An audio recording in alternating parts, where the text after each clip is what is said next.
You know, Carlo Ancelotti said something last season that struck a bit of a chord with Madrid fans. He said we need to suffer in some games. It was a bit controversial when he said it. He said we need to suffer in some games. It was proven multiple times last season that he wasn't wrong. We needed to suffer and we were going to have to suffer. And even this season, we've seen it a bit, we've still suffered.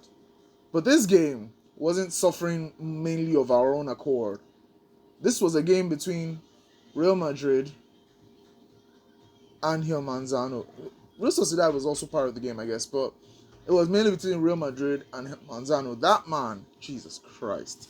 This game was 10 men against 12 men.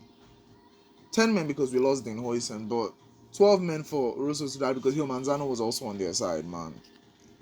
This man is a problem. This man is a big problem in La Liga, in my opinion. Like, okay, let's just get into it. Before we start the video, like and subscribe.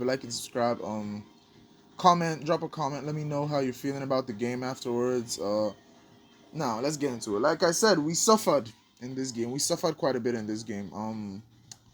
For the first,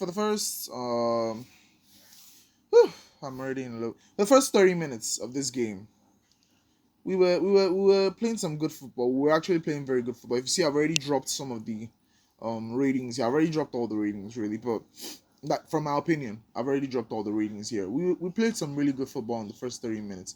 We had a goal we scored. It was disallowed for offside. That's fine. We scored a little bit later.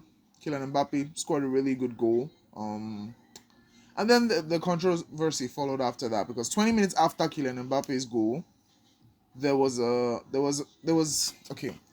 A player from Real Sociedad got the ball and was trying to get past Hoysen, and it was Hoysen and Militao that was there at the time. Now, before this player got to Hoysen, Hoysen was the last man, but Militao, bless his soul, he ran back so quickly that by the time Hoysen pulled this guy back slightly, Militao was the last man.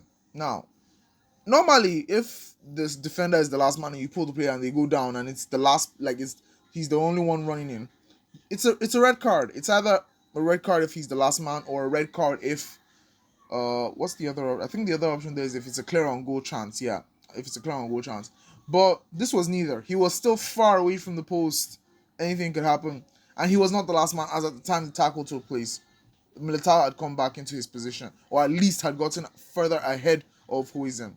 Now, Hilmanzano gave a red card. Instantly, he gave a red card. This man refused to consult with VAR. This man did not even. I don't think there was a VAR check in that game at all. I don't think there was a VAR check in the game. There was no VAR check for some reason. In 2025, there was no VAR check.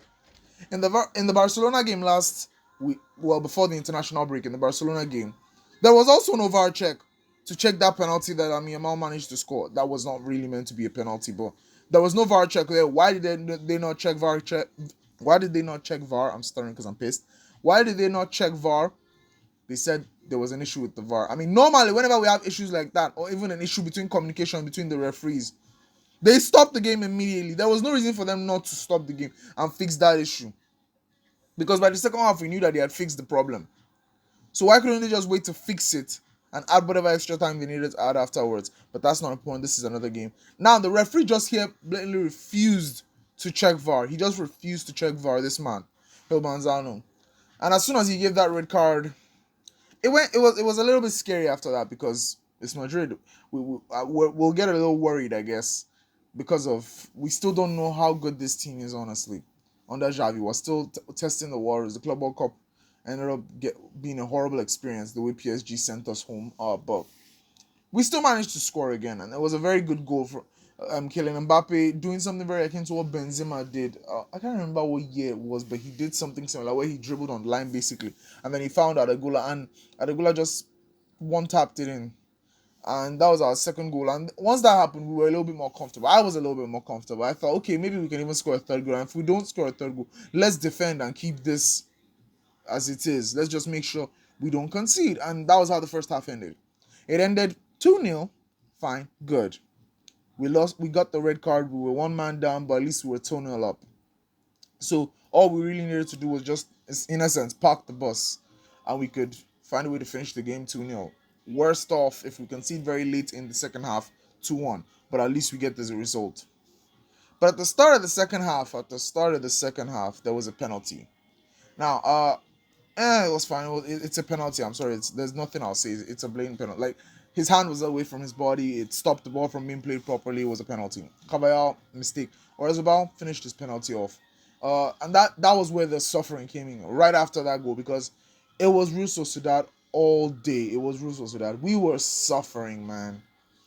As soon as the second half started, Brahim Diaz was taken off. Brahim Diaz was taken off for Fede Valverde because I guess we needed a little bit more solidity in the midfield. Because once that red card happened with Dean, Tchouaméni was brought into the defensive position.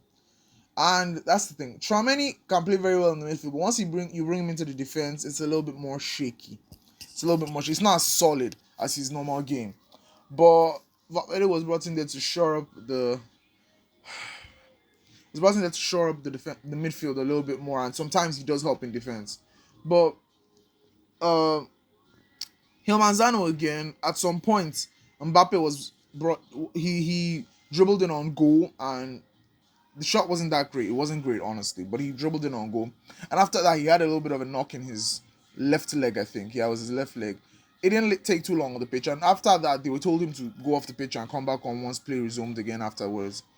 And Mbappe decided to come off the pitch towards the side in which the managers are. No, Mazano gave this man a yellow card for that. He said he didn't go off the normal. Come on, 2025, man. What is this? This man was against us for 80% of this game. Now, there was a call where, another call where it could have been a penalty. I can see any ref giving that as a penalty on some day, and he didn't give it. So thank God. Maybe his guilty conscience was affecting him in that moment, because I know this man is a monster. He's an animal. I've not trusted this man for a while. I mean, there was a time where the Euros, I think it was the Euros or UEFA, completely kicked him and Hernandez off their refereeing. They basically were not allowed to referee, and it's expected. A lot of these La Liga refs are problematic. And at the end of the day, when they make these kind of stupid decisions, all they tell you is sorry. Like, what is the sorry meant to do if we had lost these points? What is the sorry meant to do at that point? Anyways, in the 68th minute, we started bringing in more defenders, honestly, because we needed more defense. We brought on Fran Garcia for Vinicius Jr. Let's be honest, Vinicius Jr. was okay in the game. He wasn't that great. He was okay. But I kind of understood and didn't understand why we brought on Fran Garcia. Fran Garcia was not going to help that much on attack, let's be honest, especially in the position where he was put, not in his regular position. But he was also there, I think, to a little bit shore up the defense capabilities. And Ceballos was brought up around the same time as well. So for Raul Asensio to come on, and Raul Asensio did come on, and he did pretty well. I guess he did pretty well. To me, that was very good. It was a way of us showing that we're gonna close down this game. Honestly, at this point, we're not conceding again. We might not even score again, but we're definitely not conceding again. And we suffered, but we got the result we needed. A part that really worried me was when Kubo came on. Thank God we managed to hold him off. And Caballero was taken off in the 82nd minute for Trent. And Trent, there was one time where Trent actually did a defensive tackle. He got the ball. He didn't really come into anything on the counter attack. But I was so impressed there because they've been cooking us, man. The Trent can't defend. They've been cooking us on that shit. But at least he's showing that he can actually defend. And Gula was taken off later on because it seemed like he had a knock, but I think he was fine in the end. He was taken off for Alaba. Alaba is Alaba, man. Alaba is Alaba at this point. He's just earning a shit ton of money. He's not really giving us that good performances, man. Whatever. Let's get into player ratings. That was the game essentially. We suffered for most of the game because we were down a man. Huijsen, you could say he didn't make the right decision, honestly, but I feel he made that decision knowing that or expecting that he would only get a yellow card because Militao was already behind him. And for some reason, Hilmanzano refused to check that, so that's why it resulted in a red card. But let's go on. Let's get into the player ratings, guys. Player ratings, okay? So, we'll start from this man right here, Thibaut Courtois. Very close to man of the match rating in my opinion. Very close. Courtois was... He stopped us multiple times for conceding in this game. Courtois, all on his own. The team was not... Well, when we suffered, we mainly suffered, and he mainly held us and prevented us from conceding. The penalty is something that is 50-50. He can't really do anything against the penalty. Like, he can save it, but You're not going to be 100% saying he has to save the penalty. It's a penalty. Come on. Anybody can score a penalty. Courtois, very good, very solid today. Helped us a lot. Carreras, he was also very good. He was okay. He was good. He was okay. Most of these players' ratings dropping a little bit like this is because of the suffering we had to go through and the mistakes that were made, honestly. He was good though. He was good. He was not bad. Um, yeah, simple rating 6.5. Hoyson, yeah, this rating is mainly because of the red card. He wasn't moving as well as I'd expect him to before the red card, but the red card is what really brought his rating down this much. He didn't really do much before the red card, so it just plummeted after that. Militao, actually, I feel like maybe I should increase this a little bit because Militao actually did do really well defensively, and there was this. I can't remember exactly how it happened, but there was this very good chance that he prevented from entering the net. Militao was very good in my opinion. Even Ralasensio, who came off the bench, was very good in my opinion. Carvajal, he was okay. He was pretty solid. Yeah, he caused the penalty, and that's why he's a 6.3 and not a 6.5. But he was fine. Carvajal was fine to me. He wasn't great, but he was fine. And the thing is, a lot of the players' ratings here is affected because they couldn't play their normal games or whatever games they had been set out to play originally because of the red card. That's part of it. Now Ceballos, also fine, also good. 6.8, 6.8 in my opinion. That's my rating for him. I don't feel I need to explain too much on that. Raul Asensio came on for him. Raul Asensio, I guess, if you really want to guess his rating, I guess, if you really want me to give you a rating for him, let's see, uh, 5.8, 5.8. He was fine. He did have a very good chance as soon as he came on. He had a chance, and he did test the keeper, but not really tested after that too much. Tchouaméni was really good, in my opinion. He was really good. He tried his hardest even when he was in the defensive line, and he did help us out a bit. He did do some good work defensively.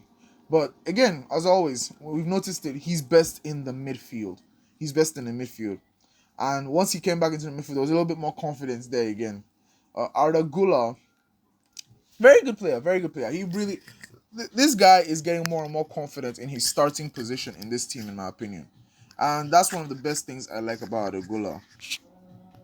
Yeah, so I do feel Arda Güler is very good for the team. Arda Güler is very good for the team, in my opinion.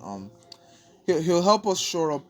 The thing is, he's very good. He gets goals when you need him to. He gets assists when you need him to.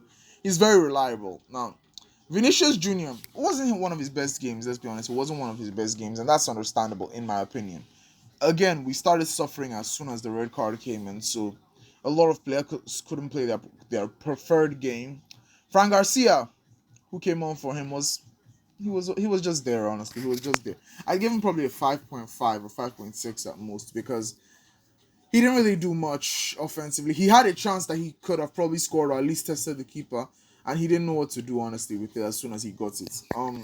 Brahim Diaz, the same thing. Fine, it was okay. He had to be taken off at the start of the second half. Didn't really do much in the first half, but he was decent. 6.3. Now the man of the match, in my opinion, man of the match, unquestioned, Kylian Mbappe. This man, even after we got the red card, he was still creating chances for himself. He was still creating chances for himself and for other people. He was the man of the match for me. Uncontested, the man of the match, man. Too good. This guy has just made this team his own, in my opinion. He's made this team his own. And this is a call out to you, Vinicius. It's a call out to you. At some point, you have to be able to answer back that this is your team, or at least it's our team. You can't just let this man take the shine completely from you. I mean, initially at the beginning of the first 2-3 games in the season, he was also performing Vinicius, so it was a little bit of a competition between himself and Mbappe. But Mbappe is the one who's kept the consistent form after the international break. So yeah, that was my thoughts on the team lineup. Yeah, that was my thoughts on the team lineup and the team ratings, I guess. But this man,